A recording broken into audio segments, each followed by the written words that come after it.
오늘 성경은 너희는 어둠에 있지 않는다라고 말합니다. 제가 처음 이제 캐나다에 들어와서 여기 BC주 북쪽에 있는 도시에서 이제 원주민 선교를 하기 위해서 밴쿠버를 출발해서 북쪽 도시로 이제 운전을 해서 이동을 하는데 그때가 10월이었습니다. 10월인데도 눈이 오는 거예요. 눈이 펑펑 오는데 눈이 오는데 앞에 큰 차가 지나가니까 아무것도 보이지 않는 거예요. 그냥 앞에 눈이 펑펑 오고 앞에 큰 차가 가고 그 뒤를 따라가는데 눈발이 날려서 아무것도 보이지 않는 겁니다. 너무너무 무서웠어요. 그 길을 안 따라갈 수도 없고 그렇다고 운전을 안 할 수도 없고 그래서 그냥 내비게이션만 보면서 따라갔던 기억이 납니다. 갑자기 가다가 길이 갑자기 급커브가 있거나 그러면 너무나 위험할 수밖에 없는, 그래서 참 앞이 보이지 않는다는 건 너무너무 두렵죠. 한 18시간, 한 20시간 이렇게 운전을 가다 보니까 어느덧 밤이 되었습니다. 이제 밤이 되어서 이 로키 산맥의 산을 넘어가는데 이제는 반대로 캄캄한 밤에 어두운 산길을 가는데 갑자기 안개가 쫙 짙게 끼기 시작하는 거예요. 안개가 또 진하게 들이우니까 그때도 또 아무것도 보이지 않는 거예요. 라이트를 켜도 한 치 앞도 보이지 않습니다. 이 가다가 이제 어떤 야생 짐승을 만나거나 어떤 길이 위험하면 위험할 수 있겠다. 근데 멈출 수가 없고 계속 갈 수밖에 없는 거죠. 속도를 늦춰서 천천히라도 갈 수밖에 없는 상황이었습니다. 저희 아이들이 뒤에서 잠을 자다가 길에서 우연히 사슴 몇 마리를 봤어요. 그러니까 아이들이 너무 놀래가지고 그때부터 아이들이 잠이 번쩍 깨가지고 무서워서 잠을 잘 수가 없는 거예요. 이렇게 길을 가다가 사고 나면 어떻게 하지? 그런 두려움이 있는 거죠. 사랑하는 여러분, 우리가 이 땅을 살아가면서 우리가 한 치 앞도 보이지 않는 삶을 살아간다라고 하는 것이 그와 같다라고 하는 거죠. 우리가 앞을 볼 수 없기 때문에 그렇다고 해서 우리의 인생을 멈출 수 없고 우리가 해야 할 일을 하지 않을 수 없기 때문에 우리 마음 가운데 뭔가 보이지 않는 상황 가운데 있을 때 우리는 두려울 수밖에 없다라고 하는 겁니다. 성경은 우리에게 오늘 분명하게 말합니다. 너희는 어두움에 속하지 않고 너희는 빛의 자녀라. 아멘이신가요? 오늘 성경에서 지금 낮과 밤에 대한 이야기를 해주고 있습니다. 시간이 지나면 아침이 되고 또 시간이 지나면 자연스럽게 밤이 됩니다. 오늘 본문에서 말하고 있는 낮과 밤의 개념은 어떤 그런 시간의 개념을 말하고 있는 것이 아니라 빛이 있고 없는 것에 대한 이야기를 해주고 있습니다. 여러분, 분명히 어두움은 존재합니다. 어두움은 존재하지만 그 어두움은 어떤 실체를 가지고 있는 것이 아니라 빛이 없는 상태, 그 상태가 어두움이라고 하는 거죠. 하나님이 없는 상태, 그 상태를 영적으로 우리는 어두운 밤과 같은 삶을 살아간다라고 하는 것입니다. 오늘 바울은 오늘 본문 4절에서 이렇게 말하고 있습니다. 형제들아, 너희는 어두움에 있지 아니하매 그날이 도둑같이 너희에게 임하지 못하리니 너희는 다 빛의 아들이요 낮의 아들이라. 우리가 밤이나 어두움에 속하지 아니하나니 그러므로 우리는 자지 말고 깨어 정신을 차릴지라.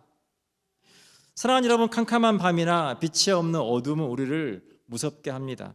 앞이 보이지 않아서 거기에 무엇이 있는지 무엇이 나올지 몰라서 우리를 무섭게 하는 거죠. 오늘 바울은 우리에게 우리가 빛의 아들이므로 너희는 어둠에 속하지 않았다.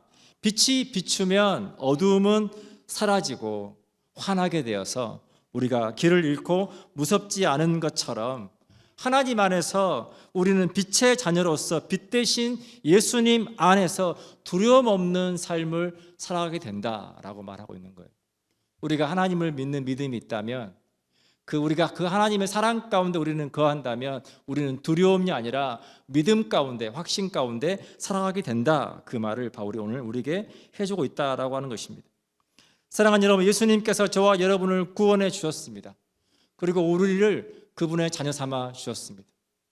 우리가 하나님의 자녀가 되었다라고 하는 것은 우리가 빛의 자녀가 되었고 이제는 막연한 두려움이 아닌 믿음 안에서 확신 가운데 살게 한다. 우리에게 그 특권이 있다라고 하는 것입니다.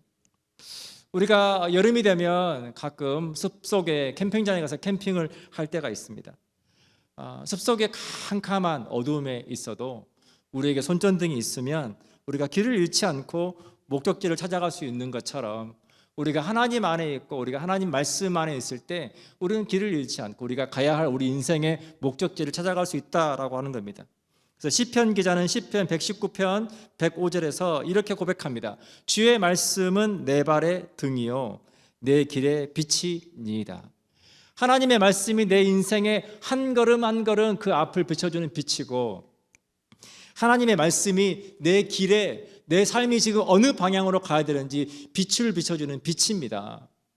그 빛 대신 하나님의 그 은혜가 있어서 내가 오늘 또 내 인생의 한 걸음 한 걸음을 갈 수 있습니다 라고 고백할 수 있다는 거예요. 오늘 본문의 내용 가운데 그날이 도둑같이 임한다라는 표현이 있습니다. 우리가 이거를 종말에 대한 이야기라고 하죠. 여러분, 종말론이라고 하는 말을 많이 들어보셨을 거예요. 우리 기독교에 있어서 종말론은 굉장히 중요합니다. 우리가 어떤 영화나 어떤 다른 뉴스들을 통해서 가끔 접하는 것이 어쩌면 지구의 종말이 올지 모르겠다. 최근에 여러 전쟁들이 일어나면서 지금 각 나라가 지금 그들이 가지고 있는 마지막 선택, 그 선택으로 핵무기 사용을 가지고 서로 위협하는 것을 봅니다. 러시아도 그렇고 지금 이스라엘도 그렇고 미국도 그렇고 많은 강대국들이 핵무기를 가지고 있습니다. 최후의 수단으로 그들이 만약 핵무기 사용을 선택한다면 그럼 어떻게 이 지구가 존재할 수 있겠습니까? 우리는 영화나 뉴스를 통해서 어떤 기후변화라든지 아니면 어떤 외계 행성과의 충돌을 통해서 지구가 어느 한순간 멸망할 수 있다, 그러한 말을 듣지만 중요한 것은 오늘 우리 성경이 우리에게 말해주는 이 마지막 때, 도둑같이 임하는 때는 세상의 끝에 대한 이야기가 아닙니다. 세상 사람들이 말하는 종말은 지구가 끝나는 것에 대한 이야기를 우리에게 해주고 있지만 성경에서 말하고 있는 종말은 끝이 아니라 예수님께서 이 땅에 다시 오셔서 하나님의 나라를 완성하시고 모든 우리의 삶을 회복하시는 것에 대한 그 회복에 대한 이야기, 그 이야기를 우리에게 해주고 있다는 것입니다. 사랑하는 여러분, 성경에서 말하는 기독교 종말론에 대한 이야기는 새로운 시작에 대한 이야기입니다. 사랑하는 여러분, 우리 모두는 죽습니다. 세상 사람들과 우리의 그 끝이 다른 이유는 우리에게는 그 끝이 우리 인생이 망하거나 우리 인생이 끝나거나 우리의 삶이 흔적도 없이 사라지는 것을 의미하는 것이 아니라 우리에게 있어서 죽음은 하나님께서 우리에게 예비하신 하나님의 자녀로서의 영광스러운 삶을 누리게 되는 새로운 시작이라고 하는 확신이 우리 가운데 있기 때문에 그 부활의 소망으로 인해서 우리가 이 땅에서 살아가는 삶이 때로는 우리 뜻대로 되지 않고 여러 가지 어려운 가운데 있다 할지라도 우리에게 있는 그 부활의 소망을 가지고 이 땅에서 삶을 우리가 믿음으로 살아갈 수 있다라고 하는 것입니다. 오늘 보면 7절입니다. 자는 자들은 밤에 자고 취하는 자들은 밤에 취하되 우리는 낮에 속하였으니 정신을 차리고 믿음과 사랑의 호심경을 붙이고 구원의 소망의 투구를 쓰자. 여러분, 우리가 저녁이 되어서 잠을 자는 것은 너무나 자연스럽고 또 우리가 잠을 잘 자는 건 너무나 중요합니다. 또 오늘 본문에서 말하고 있는 잠이나 취함은 영적으로 깨어있지 못한 상태를 의미합니다. 사랑하는 여러분, 누군가가 영적으로 깨어있지 못하고 하나님과 무관하게 하나님을 필요도 하지 않고 그렇게 살아가는 그 상태를 영적으로 지금 잠을 자고 있는 상태와 같다라고 하는 거예요. 어쩌면 여러분 주변에 많은 분들이, 어쩌면 여러분 자신이 그렇게 하루하루 우리가 삶을 살아가지만 하나님과 무관하게 영적으로 깨어있지 못한 상태로 살아가고 있는지 모르겠습니다.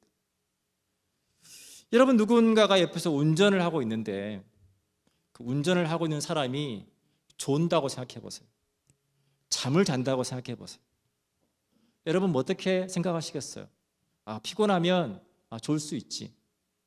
옆에 운전하는 사람이 지금 술에 취해 있는데 운전을 한다고 생각해 보세요. 뭐 술 취하고 뭐 운전할 수 있지. 모임하다 보면 술도 한잔 할 수 있고 술 마시고 운전할 수 있지. 그럴 수 있지. 여러분, 그렇게 말할 수 있겠습니까? 최근에 이제 굉장히 세상이 좋아져서 이제 차가 혼자 운전하는 시대가 왔지만 사랑하는 여러분, 여러분 옆에서 누군가가 지금 운전대 핸들을 잡고 있는데 존다면 여러분들의 반응은 깜짝 놀라서 그 사람을 깨울 거예요. 왜입니까? 그 사람도 위험할 뿐만 아니라 나도 위험하고 또 다른 누군가도 위험할 수 있기 때문에, 큰 사고로 이어질 수 있기 때문에 그런 거죠. 누군가가 술을 먹고 음주운전을 하게 되면 우리가 똑같은 반응을 하죠. 절대 운전을 못하게 하죠. 왜입니까? 자신을 죽일 뿐만 아니라 누군가를 죽일 수 있는 너무나 위험한 선택이기 때문에 그렇다는 거죠. 사랑하는 여러분, 우리가 그리스도인이면서도 우리가 하나님과 무관하게 하나님을 알고 싶은 마음도 없고, 예배도 우리의 마음이 그냥 뜨뜻미지근하고 종교적인 신앙생활을 하는 것이 그와 같다라고 하는 거예요. 영적으로 잠을 자는 것은 내 삶을 망가뜨릴 뿐만 아니라 누군가의 삶을 영적으로 굉장히 위험하게 할 수 있는 그러한 선택이라고 하는 것입니다. 그래서 오늘 바울은 우리에게 너희가 믿음과 사랑의 호심경을 붙이고 구원의 소망의 투구를 써야 한다라고 말합니다. 여러분, 생소한 단어가 나오죠. 호심경이라고 하는 단어가 나옵니다. 호심경은 뭐냐면 군인들이 전쟁 가운데 있을 때 본인의 가슴과 심장을 지키기 위해서 여기 가운데 있는 옷이에요. 싸움을 위한 전투복이죠. 그 전투복을 입고 내가 어떤 상대방의 공격이나 창이나 화살로부터 내 심장이 보호받도록 여기에 붙이는 거예요. 오늘 바울은 너희가 믿음과 사랑의 호심경을 붙여라. 바꿔 말하면 우리 삶 가운데 있는 수많은 영적인 공격들로부터 너희가 믿음과 사랑과 소망을 통해 너희의 마음과 너희의 영혼을 지켜야 된다, 그 얘기를 해주고 있다라고 하는 것입니다. 잠언 4장 23절부터 27절은 우리에게 굉장히 중요한 얘기를 합니다. 모든 지킬 만한 것 중에 더욱 내 마음을 지키라. 생명의 근원이 이에서 남이니라. 저와 여러분 삶 가운데 우리가 지켜야 될 많은 것들이 있을 거예요. 여러분 가족일 수도 있고, 여러분의 꿈일 수도 있고, 어떤 물건일 수 있습니다. 성경은 무릇 모든 지킬 만한 것 중에, 너희가 지켜야 되는 모든 것 중에 가장 중요한 것은 너희의 마음을 지키는 것이다, 그렇게 말하고 있다라고 하는 것입니다. 왜냐하면 너희의 마음으로부터 생명의 근원이 난다. 그러면서 말하기를 구부러진 말을 내 입에서 버리며 비뚤어진 말을 내 입술에서 멀리하라. 너희가 마음을 지키기 위해서는 구부러진 말, 하나님께서 기뻐하시지 않는 말, 비꼬는 말, 하나님께서 원치 않는 말들을 너희 입에서 멀리하고, 내 눈은 바로 보며 내 눈꺼풀은 내 앞을 곧게 살펴서, 너희가 어떤 삶을 살아야 되는지, 너희가 어디로 가야 되는지, 무엇을 해야 되는지 너희가 지금 보아야 할 것들을 보고 좌로나 우로나 치우치지 말고 내 발을 악에서 떠나게 하라. 하나님께서 기뻐하시지 않는 삶으로부터 떠나라 라고 바울은 우리에게 말하고 있다는 것입니다. 그런 선택들을 통해서 우리는 비로소 우리의 마음을 지킬 수 있다라고 하는 거죠.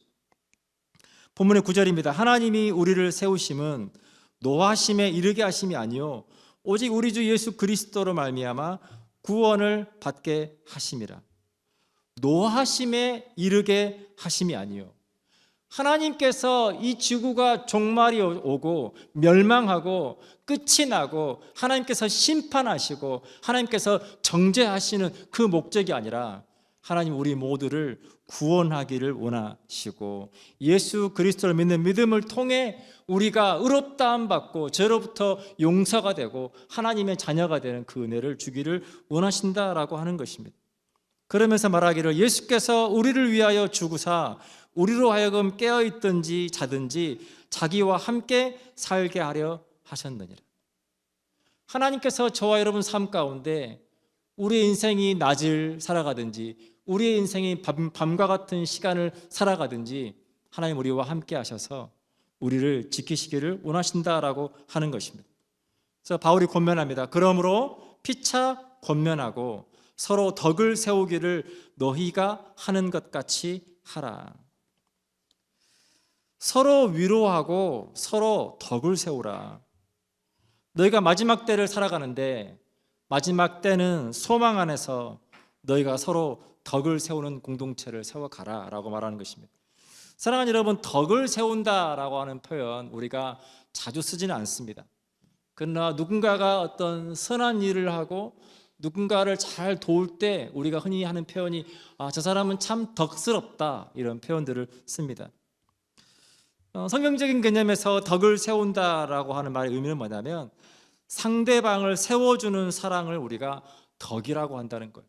누군가가 다른 사람을 돕고 다른 사람을 사랑하는 그 모습을 우리가 저 사람은 참 덕이 있는 사람이다, 그렇게 표현한다라고 하는 것입니다. 그래서 덕을 세운다라고 하는 헬라어의 원어의 뜻은 오이코도메오라고 하는 것인데, 그 뜻은 뭐냐면 집을 짓다, 건축한다라는 뜻을 가지고 있습니다. 덕을 세운다는 것은 집을 짓는 것과 같고 건축하는 것과 같다라고 하는 거예요. 사랑하는 여러분, 저와 여러분의 좋은 땅이 있다고 생각해 보세요. 좋은 땅이 있습니다. 그리고 좋은 건축 자재가 있어요. 그러나 그렇다고 해서 저절로 집이 세워지지 않죠. 분명한 것은 그 땅에 그 자재를 가지고 누군가가 집을 세워야 거기에 집이 세워지는 거죠. 하나님께서 저와 여러분을 예수 믿는 믿음을 통해 우리를 구원하시고 그렇게 우리를 덕을 세우는 자로 불러주셨다라고 하는 거예요. 어떤 곳에 좋은 집이 있다고 생각해 보십시오. 좋은 집이 있다고 해서 그 가정 안에 살아가는 사람들의 가정이 저절로 건강하게 세워지지 않죠. 그 가정 안에 살아가는 사람들이 서로가 서로를 그렇게 세워줄 때 그 가정은 건강하게 덕 안에서 세워져 갈 수 있다라고 하는 것입니다. 사랑하는 여러분, 우리 이 땅을 살아가면서 많은 관계들 속에 살아갑니다. 그 많은 관계들 속에서 우리가 힘을 얻고 우리가 위로를 받고 사랑을 경험하고 그렇게 우리가 행복하게 살아갈 수 있지만, 또 반대로 우리가 많은 관계들 속에서 우리가 갈등을 겪고 상처를 받고 마음의 피곤함 속에 살아갈 때가 있습니다. 그 모든 것의 출발은 뭐냐면 우리의 생각이 서로 같지 않고 다르기 때문에 그런 거죠. 내가 살아가는 방식, 내가 말하는 방식, 내가 뭔가를 결정하는 방식, 그 모든 것들이 다를 때가 많기 때문에 그렇다라고 하는 거죠. 오늘 성경에서 말하고 있는 우리가 서로 세워준다라고 하는 것은 서로의 다름을 인정하고 서로를 귀하게 여기는 것을 말합니다. 교회 공동체는 끊임없이 서로가 다른 삶에 대해서 그 다름을 당신은 틀렸다라고 말하는 것이 아니라 당신은 나와 다르군요, 그 다름을 인정해주고 상대방을 귀하게 여겨줄 때에 비로소 교회 공동체는 세워진다는 거예요. 여러분, 가정 또한 마찬가지입니다. 서로가 다른 것 때문에 서로 상대방을 비난하고 서로 상대방을 책망하기 시작하고 상대방을 바꾸려고 할 때 끊임없이 그 가정은 싸울 수밖에 없는 것을 보게 되는 거죠. 해외에서 화제가 된 한 한국 기업의 광고가 있었습니다. 한 한국인 피아니스트가 양쪽에 피아노 2대를 놓고 연주를 하는 거예요. 이 피아니스트가 베토벤 월광 소나타 3악장을 연주합니다. 일반 피아노로 멋있게 연주를 합니다. 열정적으로. 얼마나 아름다운지 몰라요. 근데 이 피아노를 연주하다가 돌아서서 반대편에 있는 피아노를 연주하기 시작하는데, 이 피아노는 모든 건반이 C 음으로 맞춰져 있는 피아노예요. 바꿔 말하면 모든 건반이 똑같은 소리를 내는 피아노입니다. 똑같이 열정적으로 그 피아노 건반을 두드리며 연주를 합니다. 근데 여러분, 놀라운 거는 뭐냐면 그렇게 열정적으로 연주를 하는데 우리 귀에 들려오는 소리는 땅따당 땅땅땅땅땅땅땅밖에 없어요. 아무것도 없습니다. 똑같이 연주하지만 아름다운 음악이 되지 못해요. 왜입니까? 다 같은 소리를 가지고 있기 때문에. 이쪽의 일반 피아노는 너무나 아름다운 음악을 만들어내는 거예요. 왜요? 서로 다른 소리가 나기 때문에. 사랑하는 여러분, 우리 양무리 공동체 안에 우리 서로 많은 지체들이 있습니다. 여러분, 서로를 한번 쳐다보십시오. 얼마나 똑같지 않습니까? 다릅니까? 너무 달라서 우리는 완벽한 조건을 가지고 있습니다. 아름다운 공동체를 세워갈 수 있는 완벽한 조건을 우리가 가지고 있다는 거예요. 언제요? 우리가 서로의 다름을 인정하고 우리가 다른 사람을 존중하고 세워줄 때 우리는 아름다운 하모니를 이루며 그렇게 하나님께서 기뻐하시는 그러한 공동체를 세워갈 수 있다라고 하는 것입니다. 그래서 사랑하는 여러분, 우리가 덕을 세운다라고 할 때 내 지식이나 내 주장을 가지고 타인을 비판하는 대신에 우리가 있는 그대로 서로를 인정하고 상대방이 성장할 수 있도록 도울 때 우리는 그 사랑 안에서 함께 성장해 간다라고 하는 것입니다. 우리는 그것을 위해서 우리의 이기심을 버려야 합니다. 여러분, 이기심은 너무 중요한 겁니다. 우리 자존감을 세우는 것에 있어서 너무 좋은 감정이죠. 나쁜 감정은 아닙니다. 그런데 그 이기심이 나에게만 향할 때 그것은 내 삶을 무너뜨릴 뿐만 아니라 또한 다른 사람의 삶을 무너뜨리는 것을 보게 됩니다. 최근에 여러 나라가 전쟁 가운데 있습니다. 이스라엘과 이란과 미국과 러시아와 우크라이나와 최근에 그 어느 때보다 저렇게 내 나라의 자존심을 세우는 게 죽으면 죽었지 절대 굽힐 수 없는 그런 모습들을 보게 됩니다. 여러분, 우리는 그 끝을 너무 잘 알고 있어요. 서로가 난 절대 질 수 없다라고 하고 자존심을 세우기 시작하면 방법은 모두가 다 함께 망하는 길밖에 없다는 것을 저희가 보게 됩니다. 사랑하는 여러분, 우리가 하나님께서 저와 여러분을 빛의 자녀로 우리를 부르셨을 때 하나님의 역사는 저와 여러분이 그렇게 누군가를 위해서 덕을 세워주는 삶으로부터 시작된다는 것을 여러분 기억하시면 좋겠습니다. 어제 이제 혼인 세학식이 끝나고 제가 가까운 카페에 가서 밖에 앉아서 차 한잔을 했습니다. 제가 이렇게 차 한잔하고 있는데 옆에 66세가 된 노숙자 할머니가 한 분이 와서 앉는 거예요. 이제 그분이 앉아있는데 서로 이렇게 눈이 마주쳤어요. 서로 이렇게 할 말이 없잖아요. 근데 너무 안타까운 거죠. 저분은 어떻게 하다가 저렇게 됐을까. 그러면서 이런저런 이야기를 나누게 되었습니다. 노숙자가 된 지 이제 2년째가 되었다고 하시더라고요. 근데 여러 어려운 상황들 때문에 그렇게 됐다. 그러면서 이제 저희도 정부의 여러 가지 서비스나 여러 가지 통해서 잘 도움받으면 좋겠다 그런 얘기를 하면서 저희 함께 온 미국 형이 그분에게 그런 얘기하는 거예요. 내가 너에게 차 한 잔을 대접하고 싶은데 어떤 차를 마시고 싶냐라고 묻는 거예요. 그랬더니 그분께서 커피 한 잔을 부탁한다고, 스몰 사이즈로 부탁한다고 하는 거예요. 왜냐하면 부담을 주고 싶지 않아서 그냥 가장 작은 사이즈로, 그래서 조금 더 큰 사이즈를 주면 된다고 하니까 그런 미디움 사이즈로, 그래서 미디움 커피를 한 잔을 대접해 드렸습니다. 그냥 스쳐 지나가는 만남입니다. 그 만남 가운데 누군가가 그 사람의 삶에 관심을 갖고 그 사람의 이야기를 들어주고 그 사람에게 커피 한 잔을 나눠주고, 여러분, 그런 것이 어떻게 세상을 바꿀 수 있겠어요? 하지만 그분에게 커피 한 잔과 함께 정말 주일날 하나님 앞에 예배하면서 하나님 은혜로 삶이 잘 회복되기를 바란다 라고 하는 그런 마음들, 성경은 우리에게 분명하게 이야기합니다. 우리의 삶에는 하나님의 선한 일에 대한 보상이 있다. 만약 그 장면이 어떤 유튜버가 하는 몰래카메라였다면 굉장히 달라졌을 거예요. 한 노숙자 할머니가 와서 연기를 하는 거죠. 사람들에게 이렇게 부탁을 하고 누가 저 할머니에게 차 한 잔을 주는지, 만약 그러한 컨셉으로 영상을 찍고 있다면, 그리고 그렇게 차 한 잔을 선뜻 대접하는 사람에게 어떤 선물을 주기 위해서 선물을 준비하고 있다면 전혀 다른 이야기가 될 겁니다. 사랑하는 여러분, 성경 우리에게 분명하게 이렇게 말합니다. 지극히 작은 자 하나에게 한 것이, 지극히 작은 자 하나에게 생수 한 잔을 건넨 것이, 지극히 작은 자 한 사람이 아플 때 돌본 것이, 배고플 때 먹인 것이 곧 내게 한 것이라 하나님께서 말씀하시는 거예요. 그 사람에게 한 그 일이 곧 내게 한 거다. 그러면서 말하기를 결코 그 상을 잃어버리지 아니하리라. 사랑하는 여러분, 하나님은 저와 여러분을 빛의 자녀로 불러주셨습니다. 우리를 통해서 하나님은 이 세상이 하나님의 사랑으로 채워지기를 원하십니다. 여러분 삶의 가장 가까운 관계에서부터 스쳐 지나가는 모든 관계에 이르기까지 저와 여러분의 삶을 통해 누군가의 삶이 세워지는 그런 은혜가 있기를 축복합니다. 기도하겠습니다.